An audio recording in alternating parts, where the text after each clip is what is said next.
Before we even talk about rockets, let's talk about the name, Artemis. NASA didn't just pick something that sounds cool. It actually comes from Greek mythology.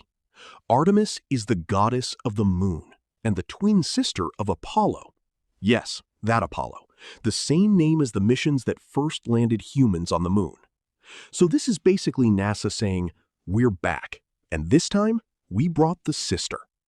But this mission isn't just about repeating history. During Apollo, humans went to the moon, explored a little, and came back. Artemis is different.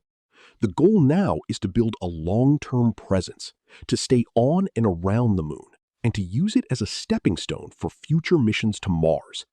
So this isn't just a return, it's an upgrade. Now, before sending humans back into deep space, NASA had to make sure everything actually works, because space is not the place where you just try things and hope for the best. Okay, here we go. Whoa, it's shaking! Collecting data. At the center of the mission were two key systems, the Space Launch System, or SLS, which is the most powerful rocket ever built, and Orion, a spacecraft designed to carry humans safely through deep space and bring them back alive.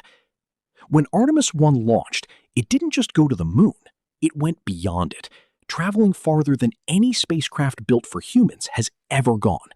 And that was intentional.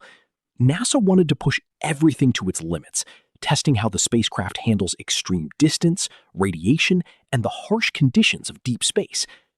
When Orion reached the moon, it didn't land. Instead, it entered a distant retrograde orbit, which simply means it stayed far away in a stable path while using very little fuel. The mission lasted 25 days, quietly collecting data and proving that the systems could survive long-duration space travel. Then came the most dangerous part, coming back to Earth. Orion re-entered the atmosphere at incredible speeds, facing extreme heat as it pushed through the air. To handle this, NASA used a technique called skip re-entry, where the spacecraft briefly bounces off the atmosphere before coming back in, helping to reduce heat and control the descent. It sounds insane, like skipping a stone across water, except the stone is a spacecraft and everything is on fire. But it worked exactly as planned. The parachutes deployed, Orion splashed down safely in the Pacific Ocean, and Artemis 1 proved that the system works. But here's where things get real. Artemis 2 already happened. For the first time in over 50 years, humans traveled around the moon again. 4 astronauts spent about 10 days in space, flying farther than any human mission in decades, looping around the moon and coming all the way back to Earth. This wasn't just a test anymore. This was humans returning to deep space. And just like Artemis 1, the return was intense. High-speed re-entry, extreme heat, and then parachutes. Splashdown. Safe return. Mission complete.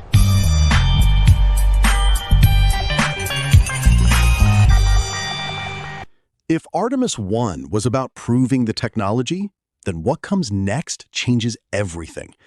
This time, we're not just testing systems. We're preparing to go back for real. Not just to visit the moon, but to stay, to build, and to learn how to survive beyond Earth. Every mission, every step is pushing us further than we've ever gone before. And it all leads to one thing. The moon is no longer the destination.